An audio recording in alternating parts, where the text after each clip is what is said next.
How do you manage a difficult employee? Well, first of all, let's just acknowledge that it's not easy. Let's second acknowledge that in every group you have and every team you have, there's usually at least one difficult employee. There's a difficult team member. And the biggest mistake people make is that they tend to challenge that person. When someone's being difficult, they tend to get managed instead of led. They tend to get reprimanded for their behavior. Most managers will go to a difficult employee and threaten is a strong word, but they lay down, if you don't do this, then this negative thing will happen. So what we're doing is we're fighting against the negative in order to get change. Sometimes fighting against the negative can create temporary change, but the only way to create permanent change is to call to something good instead of away from something negative. And this is true across the board, not just with leading difficult employees. When we want change in someone or in something or in ourselves, we have to call toward something good. We have to inspire to a positive result that we emotionally attach to.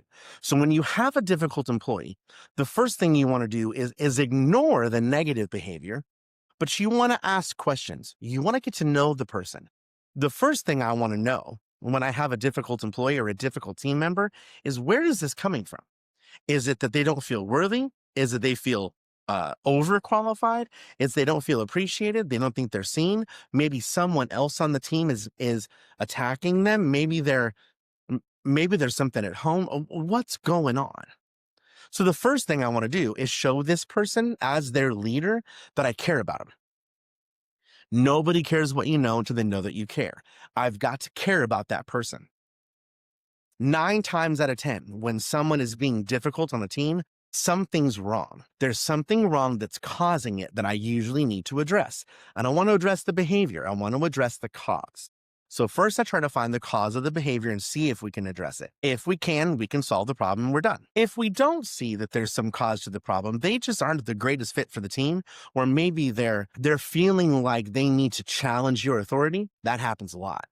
Maybe they have an opinion and they're just entitled and they think things should be run their way and not your way. Now we have what we call power over. Someone's going to win and someone's going to lose. As the leader, I cannot get stuck in who gets credit, whose way it happens, or how that process goes. There's usually 100 right answers of how to do something.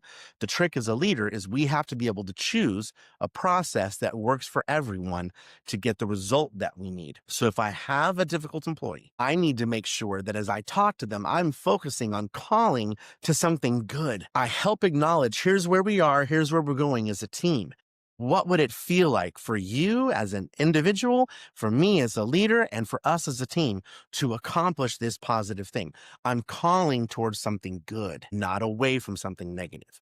As I call to this positive, good thing, I help them see their role.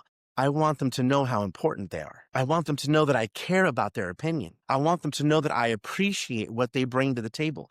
I want them to really understand how much influence they have on not only the result, but on everyone around them as a team. I want them to have ownership in a good way of understanding how much they can influence the result at the end for everyone. When we come to a circumstance where we're dealing with a negative employee and we cast a positive vision and we encourage them to participate in the process and how much they care, most of the time it turns it around. The last thing I'll say is, if those approaches don't turn it around, it's time to move on. Too many people stay in negative situations way, way, way too long. Once someone has shown you who they are, believe them. Don't be so afraid of firing someone or relocating someone or transferring someone or simply removing someone from a project that you allow that project or company or team to be destroyed because of one person. There is no question that one person can derail an entire project, an entire team, an entire company. First, do everything you can. Care about them. See what the result is. Cast towards something good. Encourage them. Empower them to be a part of the solution. Believe in them, care about them. If you can't make those things work, step back in and just move on. Sometimes elimination is addition. This is why leaders have to understand that it's their job to make the tough decisions. Leading those around you means you're casting vision, you're encouraging, but you also have expectations that are very clearly communicated, very clearly defined, and that everyone on the team has an expectation of who they are and how they're going to show up every day. When people start to not fulfill their expectations, go to them, care about them, talk to them, equip them, help them. But if they're not willing to get on board, time to move on. I think what you'll find is that if you do step one and step two better and better, and you develop that skill set, step three of having dismissed people shows up very, very rarely. But when it does, take action as the leader. Go out there and lead your team with a strong passion for blessing and serving everyone on that team. Make their life better. Make them feel needed, heard, wanted, important. And you will find that people will take healthy ownership of the result and change their behavior toward everybody moving in the same direction. That's your job as a leader.